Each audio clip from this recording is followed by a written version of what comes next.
Hello everyone and welcome back to my channel. If you're new here, my name is Alina, I'm an author and I post videos on YouTube about books and writing. Today's video tackles my third part of an answer to an author question that I started working on back in November, I think.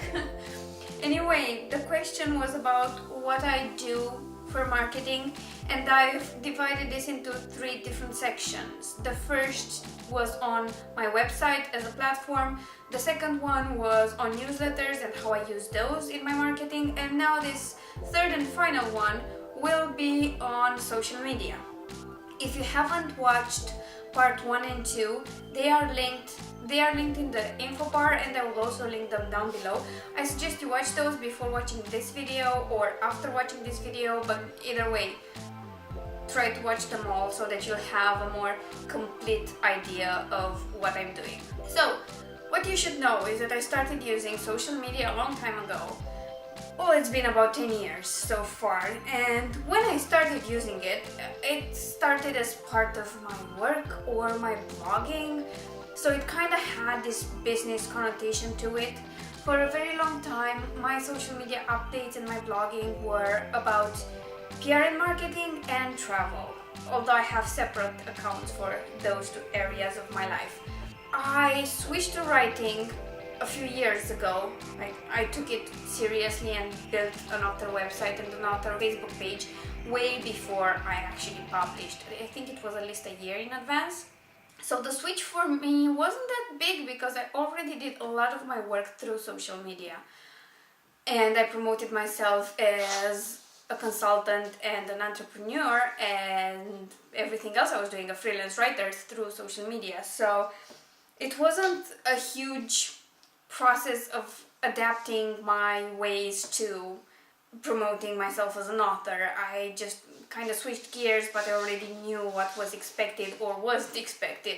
So I felt that my opinions about social media and how it should be used fell way better into place with an author career, because I had this conversation many times with clients when I said, you should take the time to say hello and good morning on your Facebook page, and they were like, it's not a business post, why waste our time? Well, because it creates engagement and makes you look like more than a corporate drone. So to me, this mix of promoting my own brand and letting my personality shine was a really great fit.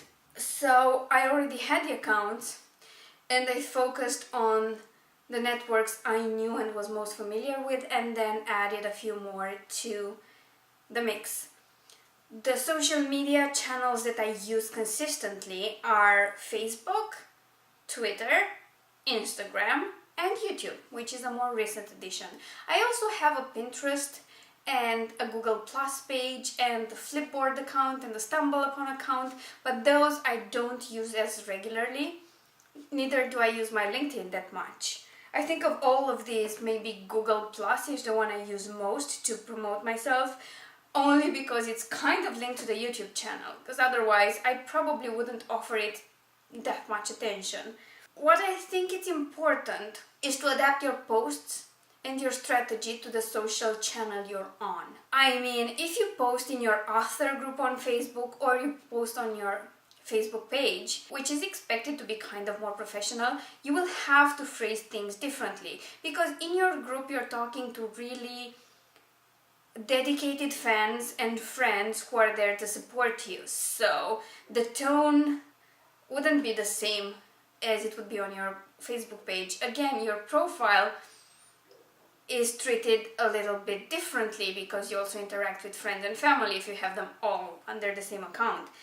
Besides, you interact with people a lot more on your personal account than on your page, because you exchange messages and you exchange comments and all that good stuff. So people tend to think of a personal account as something that's private, and it's not. It's just not, especially if you have public updates. No, there's no privacy involved, I'm sorry. You could limit yourself and be more private, but I don't think that's a great idea for an author. I've been listening to a lot of podcasts lately, and most of them were from the creative pen, and I've seen people saying that a lot of times people are fans of a certain author, they click with them and their personality, and then they're interested in reading whatever they put out. Which is true. There are people who find you because they've read the book, but you know, sometimes before you even start, your personality is the first thing people will know about you. And how you post, and your sense of humor, and your stances on several issues. So how you behave on social media is really important. Of course, this pertains mostly to Facebook, where you're allowed to post a lot. You can go on long rants, which you can't exactly do on Twitter. Plus, Twitter is a lot faster. If you don't have a huge following and they're all, you know, all eyes on you, they'll probably miss a lot of things you post. So that's a kind of a different animal. Facebook is where I find people can misbehave the most when it comes to their social media, because it's easy to interact with people, reply to comments, do it fast and not think about what you're saying that much, just react to what people are trying to do, and most times they're just trying to get you to say something you shouldn't. Of course, this happens mostly when you're super successful. In the beginning it will be a lot tamer. So I talked about the difference between the several social media. I do spend a lot of time on Facebook, but I mostly spend that time in groups. I try to avoid my timeline because that can get depressing at times, and I don't think that's the most useful thing you can do. On Twitter I'm quite active, but a lot of that is automated because I do use tools like Triber and Hootsuite and others that help me automate the way I post, but more about that in a second. Instagram is a different kind of animal because the imagery, the photos, and the brief description is what matters most. It works great for stylized photos of your book and maybe snapshots of your writing progress, but selfies and photos of your adventure are just as powerful because people like to get to know you. I don't know if that's true for any business, but when it comes to authors, I do feel that people like to know how you live your life, how you create, how you interact with other people, so they tend to keep an eye on you that way. And then there's YouTube, where, as you know, it's video, it's different because you get to see me and listen to me, and you see me in a more casual way in my vlogs, and then you see these videos which are a lot more scripted. Well, not exactly scripted, unless you count a few lines on a page of script, but they are more structured and more edited and processed than the vlogs. And you also see me on live streams, and you see how I react in a live environment. So I think YouTube, although it's my smallest platform so far, is the one place where people get to know me best as an author, because you can hide a lot of things by scripting and editing videos, but once you go live, that all goes to hell. Once you go live, there's no editing, so if you act a certain way in videos which has nothing to do with how you act in real life, it will be clear to most people. So yeah, I think that's the one place where if somebody really wants to know how I act and what I think and what I do, it's where they can go and find the most about me. I spoke of automation tools, and I do use those. I use Hootsuite to just manage several social media, because you can add Facebook groups and Google Plus pages and LinkedIn profiles and Twitter accounts and everything. Oh, you can even post to Instagram, although that's not a direct post unless you have a business page. You would have to go through the Hootsuite app and then upload the photo to Instagram, but it does make it a lot easier to just post photos from your computer and not your phone, and to type your description on a computer and not on the tiny keyboard of the phone. So I use that a lot. I could be using it more because you can schedule tweets for a month in advance or more, but I'm lazy and I don't do it properly, and sometimes you should do what I say and not what I do. The other automation tool that I use most frequently is Triber. And Triber involves tribes of people with common interests based mostly on their Twitter accounts, and when you join a tribe, you're expected to share the other people's posts on Triber. The way this works is that you can pull articles from your site through your RSS feed, and then they're automatically delivered to everyone else for them to tweet them. It's really helpful to expand your reach, but it's also extremely helpful to provide you with relevant content for your readers, because if you schedule tweets from other authors, you don't have to be online all the time, you don't have to think of things to post all the time. You can join a tribe that contains similar posts and articles to what you'd be tweeting anyway, and then just schedule them from there. The third automation tool that I've recently added because there was an AppSumo offer and I couldn't say no, that's Missing Letter. And what Missing Letter does is once you publish a post on your website, they will pull it and create a campaign. They generate bubble text images, little quotes with your photo and your name, and they pull images from that post and create several different versions of your social media posts, and then schedule these posts throughout 12 months.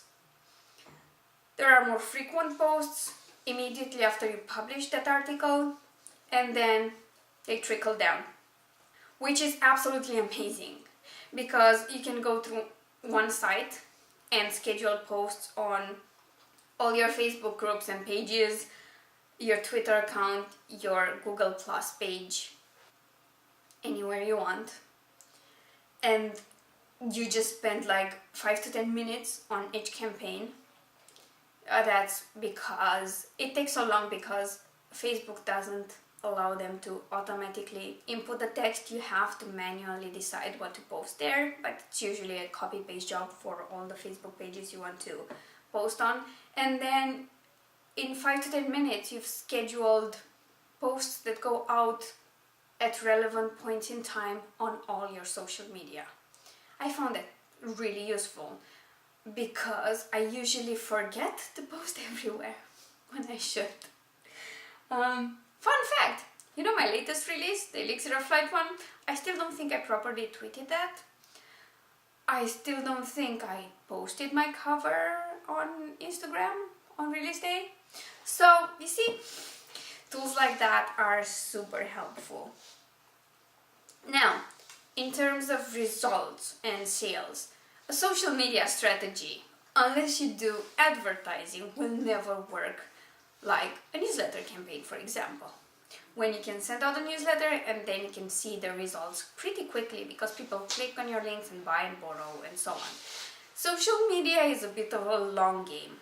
It's a place where you can connect with other authors, connect with your readers. Sure, you can announce your releases and your big news and everything, but most times you work on building relationships and you invest a lot of time and effort into them, but it always pays off. It's the closest to a real life relationship you'll ever have with your readers, and that's why it's paramount that you add it to your author platform. Of course, the downside of social media is that social media networks can decide to disappear tomorrow. Like Facebook could be gone tomorrow and all your hard work is gone. All the people you've connected with, they're all gone. That's why I don't think you should focus on only one social media network. I'd say 2 to 3 are great. 4 or 5 if you really enjoy it and have some time and some strategy. And beyond that, unless you have a personal assistant who only does social media, it's hard to do it in a meaningful way that engages readers. So I'd say limit it to up to 5 and you're fine. So this is how I approach social media and what I do. Do let me know in the comments down below if you found this video and the entire series helpful, and do share your tips for social media marketing for authors down below. I'd love to see your thoughts on this and have a conversation with you about everything we can do to better promote ourselves. Because this video will go out quite early due to my new schedule, I'd like to remind you that later tonight at 7 p.m. Central, you will see me on Sarah's channel for her live stream. Before that, if you're a role-playing game fan and you like pen and paper games, I will be part of Travis's D&D stream. I am playing with Bob and my boyfriend Mike, and Travis is our game master. And if you don't know Travis, he's the wonderful husband of our beloved Sarah, who's a friend and an author, and you see me on her streams and you see her on my streams every week. Again, there will be a live stream for me on Saturday.